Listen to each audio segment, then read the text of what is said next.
வந்து டிசைட் பண்ணுறது இது ஹிந்தி கண்டென்ட், இது தமிழ் கண்டென்ட், இது மலையாள கண்டென்ட், தெலுங்கு கண்டென்ட். இந்த பொண்ணுங்களுக்கு என்ன தெரியும்னு சொல்லிட்டு போயிட்டு ராயபுரத்தை பற்றி படம் எடுக்கிறாங்க. உனக்கு என்ன வேணும் master?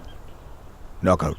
Because of my weakness, because of my flaw, I did not have enough time to dub with her in Tamil. She is a famous dubbing artist, but till today nobody knows who's dubbed for this film, you know. Oh God, I take a long time over dubbing. But we all have the disease of saying this is a very representative film. This talks about boxing. You never say this talks about just female boxing. There is a lot of Maddy in this particular character. In real life, when Maddy is angry, that is exactly how he behaves. Exactly. A director should know the economics of the filmmaking. ஒருத்தர் வந்து அடிச்சுக்கிறது, குத்திக்கிறது, சாவடிக்கிறது இது ஒரு ஸ்போர்ட்டா? I think it's absolutely, I mean, it's part of it. Like if I let the whole film is a talkie, just Maddy's portion, I cut off the sound, how would it be?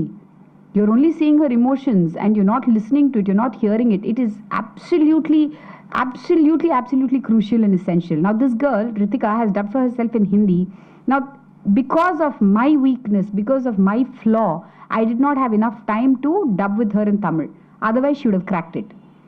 Because she was near perfect. If you listen to her voice before, like on the double positive, without the dubbing, then you would realize every word is perfect. Otherwise, how can a dubbing artist match that sync? So, which is why, so then I took this dubbing artist and she was about the same age and I was breaking her voice every morning because this is a fisherwoman. So, a fisherwoman should have a gruff voice because katti and the voice la vandu or gruffness vandirukum. So, in the ponnukku vandu vanda udane she is a famous dubbing artist.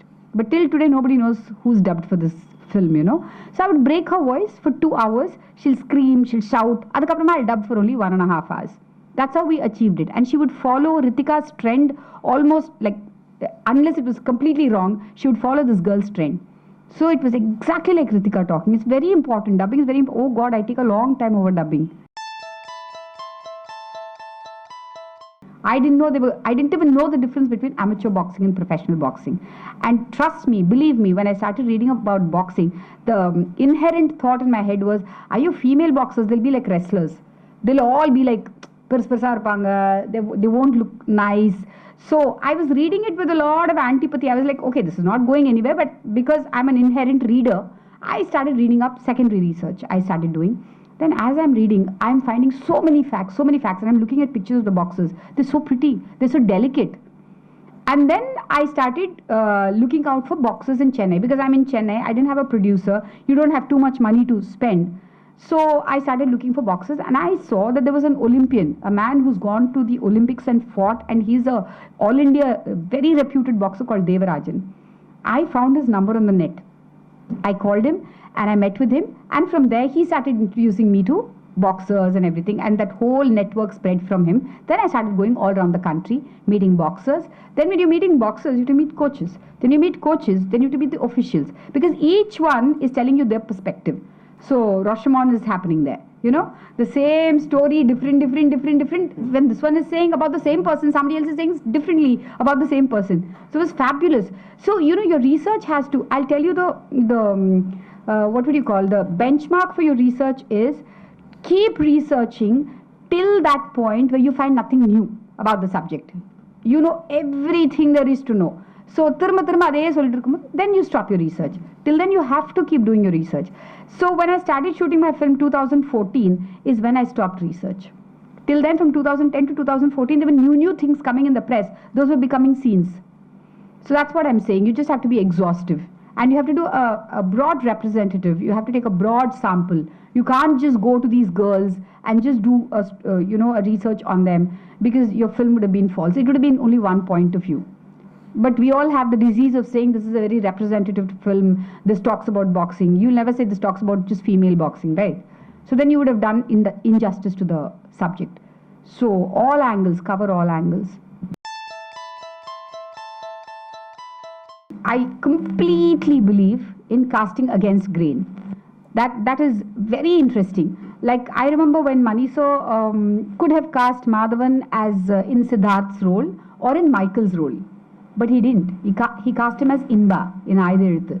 And he taught me that. Actually, I learned that from him. He said casting against grain, you know, making this fellow do something that this man has never done before, or me directing him and pushing him in that direction which he's never traveled before is exciting for a filmmaker.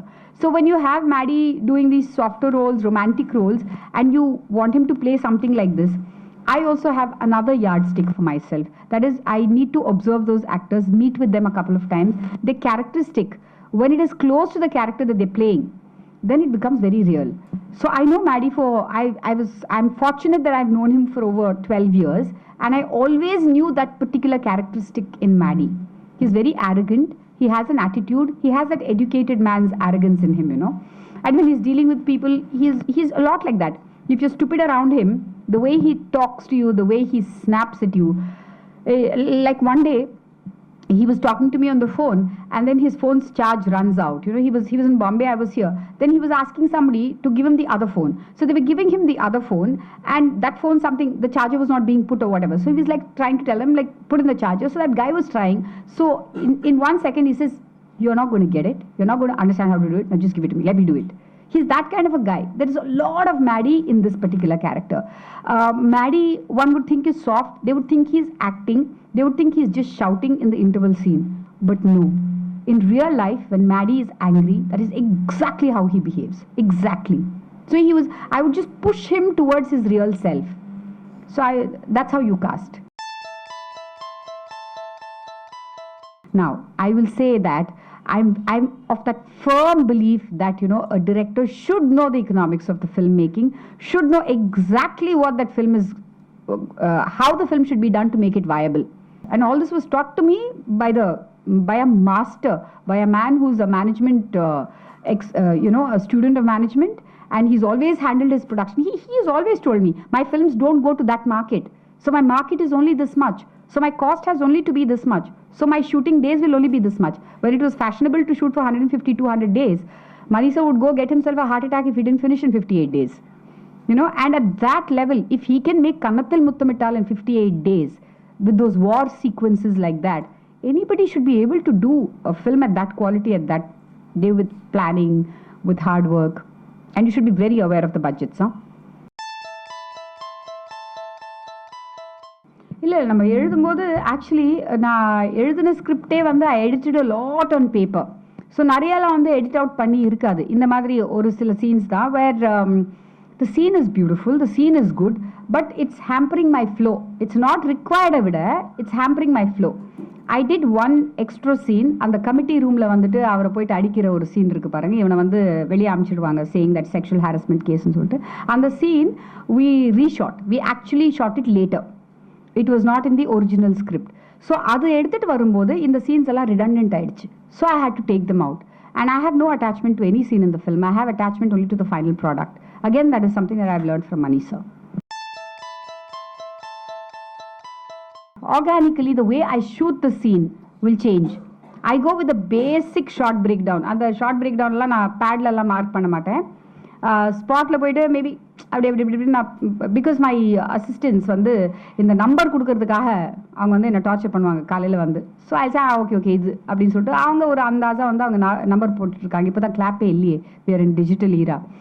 But I'm saying that is the only way that happens. These shots have to happen, bare basic minimum. Then you go to the location, you're feeling that scene that day. If you have enough time, you'll come up with several other ways of doing it. That's all. Otherwise, I'm not going to change the story on the set. That doesn't happen. Research பண்ணும்போது first ஆரம்பிச்சது I had an athlete story some 15 years back, 12 years back. அந்த athlete story நான் அதில் அதே மாதிரி தான். ஒரு குரு இருப்பார், அவருக்கு ஒரு ஃபீமேல் ஸ்டூடெண்ட் இருப்பாங்க. She is an athlete, she is very arrogant, he is also arrogant, and he has a back story, he is not successful and he wants to make her successful. அதெல்லாம் இருந்துச்சு. The whole template was there, and the end also, the climax was all completely, that was there, interval point was there, எல்லாமே இருந்துச்சு. But then when I started, நான் 12 வருஷமாக எனக்கு இந்த ஒரு habit இருக்குது. ஏதோ ஒரு சப்ஜெக்ட் பற்றி நான் பண்ண போகிறேன்னா அதை பற்றி வர்ற every human interest story clippings நான் மேகசீனாக இருக்கட்டும், நியூஸ் பேப்பராக இருக்கட்டும், எதுவாக இருக்கட்டும், I keep cutting. So it's fat dossier I had. So 2010 ஃபெப்ல ஃபர்ஸ்ட் காப்பி கொடுத்ததுனா Drohi, I took it out and I started looking at those articles. Then I saw 2008 there was an article from the Hindu, and that was about these little girls. I said, so it sounded very interesting. Then I started researching on boxing. It's a very volatile, very adrenaline ridden kind of, it's a very it's a very exciting world. The more I read about it, the more I saw about it, no, it was very exciting. So I decided to go into boxing. And the second aspect of it was, right in my backyard, there are these people who are struggling so hard. Every day, or porukku pora madri, like they go to a war for a battle. They're putting on those gloves and going there to get hit on their face, to get hit anywhere. They could die. They could actually die. Or a knockout, if you go through a knockout, for 3 months you're groggy. You can't be normal. So that's the kind of a sport it is. Yaro keta madri, recently somebody wrote to me from Erode saying it's a beautiful film, you've done well, everything. But then, ஒருத்தர் வந்து அடிச்சுக்கிறது, குத்திக்கிறது, சாவடிக்கிறது, இது ஒரு ஸ்போர்ட்டா அப்படின்னு சொல்லி. So that kind of a sport, that really interested me. What makes these people go there and do it? And nobody who's well-to-do, nobody who's even middle class goes into that sport. Nobody wants to get hit, right?